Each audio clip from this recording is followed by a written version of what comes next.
ప్రభునామానికి మహిమ కలుగును గాక. మన ప్రభును రక్షకుడైన యేసుక్రీస్తు నామంలో మరొకసారి మీ అందరికీ నా వందనాలు. దేవుడు గతించిన రాత్రికాల సమయం నుంచి ఉదయకాల వరకు తన యొక్క కృపలో మనందరిని ఎంతగానో కాచి కాపాడి ఆగస్టు నెల 31వ తారీఖున మళ్ళీ ప్రవేశపెట్టినందుకు ఆయనకి స్తుతులు స్తోత్రాలు చెల్లించుకుంటున్నాను. ప్రార్థన సర్వోన్నతుడ సర్వాధికారి సర్వ సృష్టికర్త మీ ఘనమైన నామానికి స్తుతి స్తోత్రాలు చెల్లించుకుంటున్నాం. ప్రభా, ఈ ఆగస్టు నెలంతా నీ యొక్క కృప కాపుదల భద్రత క్షేమం ఇచ్చి ఆఖరి దినాన మమ్మల్ని ప్రవేశపెట్టిన దాన్ని బట్టి మీకు వందనాలు తండ్రి.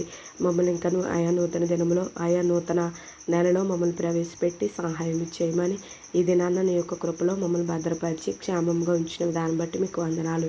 అయా సజీవులే కదా ప్రభా, నేను స్తుతిస్తారు. ఈ దినమందు మమ్మల్ని సజీవులుగా ఉంచినందుకు నేను స్తుతించి కొన్ని ఆడబిడ్డలుగా మేము ఉండడానికి సహాయం చేయండి తండ్రి. అయ్యా ఈ దినాన్న నీ యొక్క కృపా వాగ్దానం ద్వారా మాతో మాట్లాడమని పరిశుద్ధ నామంలో అడిగి వేడుకుంటున్నాను తండ్రి. ఆమేన్.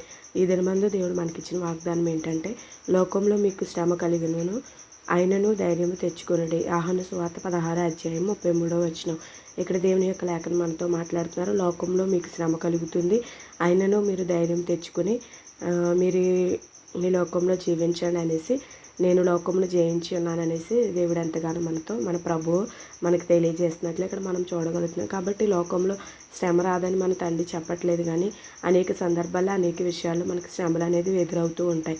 అయినప్పటికీ మీరు ధైర్యం తెచ్చుకోండి, ధైర్యం విడిచిపెట్టకండి. నేను లోకంలో ఉన్న శ్రమలన్నిటినీ నేను తొలగిస్తాను, నేను లోకాన్ని జయించి ఉన్నాను, లోకమంతా నా స్వాధీనంలో ఉంది. కాబట్టి మీరు దేనికి అధైర్యపడకండి, నేను మీ తండ్రిని అయినాను, మీరు నా బిడ్డలై ఉన్నారు. కాబట్టి మీకు ఎటువంటి అపాయం కలగకుండా, ఎటువంటి శ్రమ మీ మీదకి రాకుండా నేను కాపాడుతానని మన దేవుడు మనకి ఎంతగానో సెలవిస్తున్నారు. కాబట్టి ఈ వాగ్దానం బట్టి మనం ప్రార్థన చేద్దాం. ప్రభా, ధైర్యం తెచ్చుకుని మేము జీవించడానికి సహాయం చేయండి. ఎన్ని శ్రమలు, ఎన్ని ఆటంకములు, ఎన్ని ఇబ్బందులు మాకు ఎదురైనప్పటికీ అయ్యో మీరు లోకాన్ని జయించి ఉన్నారు కాబట్టి నా తండ్రి మాతో ఉన్నారని అయ్యో మేము నమ్మిన విశ్వాసం ఉంచి మేము ధైర్యం తెచ్చుకోవడానికి సహాయం చేయండి ప్రభు అని మన దేవుని సన్నిధిలో ప్రార్థిస్తే దేవుడు తప్పకుండా మన ప్రార్థన ఆలకిస్తారు. కాబట్టి వాగ్దానం బట్టి ప్రతి ఒక్కరు ప్రార్థన చేయాలని కోరుకుంటూ పరిశుద్ధ వాక్యాన్ని దేవుడు దీవించి ఆశీర్వదించి మన అందరినీ బలపరచును గాక. ఆమేన్. మహాగండు మహోన్నతుడు మా ప్రియ పరలోకపు తండ్రి, మీ ఉన్నతమైన మహిమగల నామానికి మరొకసారి కృతజ్ఞతాస్తుతులు చెల్లిస్తున్నాం ప్రభా. ఉదయకాల సమయంలో మీ ఇచ్చిన వాగ్దానం బట్టి మీకు వందనాలు.